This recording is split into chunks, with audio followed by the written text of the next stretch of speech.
Assalamualaikum warahmatullahi wabarakatuh. Sedulur, dino iki wis rampung dilakoni. Ono sing nggawa kabungahan, ono sing nggawa kuciwa, ono sing kasil,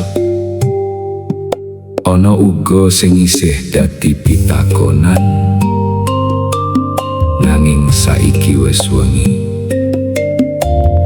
wayahe awak leren lan ati sinau nyerahake kabeh marang Gusti. Sing durung rampung ora kudu digawa nganti turu, sing wis kelakon cukup dadi piwulang sadurunge nutup mripat. Elingo marang Gusti Allah, wengi wis teko jagat meneng, swarane dino alon-alon ilang, lelah ing badan kebak pikiran, ati mung kepengen tentreman. Apa sing digoleki dino iki ora kabeh bisa dadi nyata. Apa sing dadi karsane ati durung mesti dadi dalane kita. Aja digawa kabeh menyang turu, beban urip ora kudu dipanggul. Sing ora bisa kita owahi, pasrahno marang Gusti. Sadurunge turu elingo marang Gusti. Sing abot ora kudu digawa nganti ngimpi. Sing durung rampung pasrahno ing wengi, muga esuk tangi maneh kanthi ati luwih suci.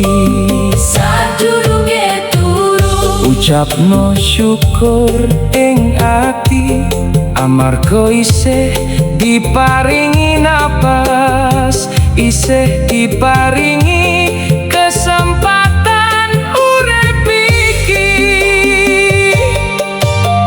Yen dino iki ono sing nyakiti, aja disimpen dadi sengeting ati. Yen ono salah saka awak iki, mugi Gusti maringi pangapura. Urip mung mampir saketap, ora ono sing bisa nggawa bondo. Sing kari dudu akeh duwite, nanging becik lan amal tumrap sapada. Aja wedi marang dino sesuk, durung wayahe kudu dipikir.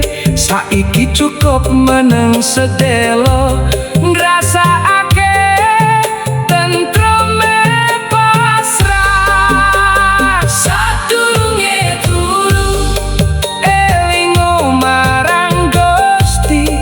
Sing abot ora kudu digawa nganti ngimpi.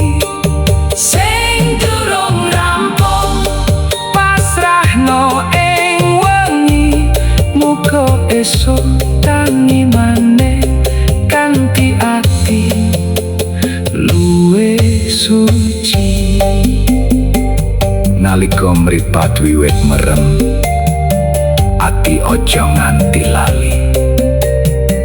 Sapa sing maringi urip, sapa sing jaga saben dina iki.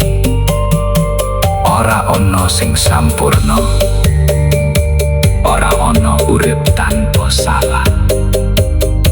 Nanging saben wengi Gusti isih buka lawang pangapura.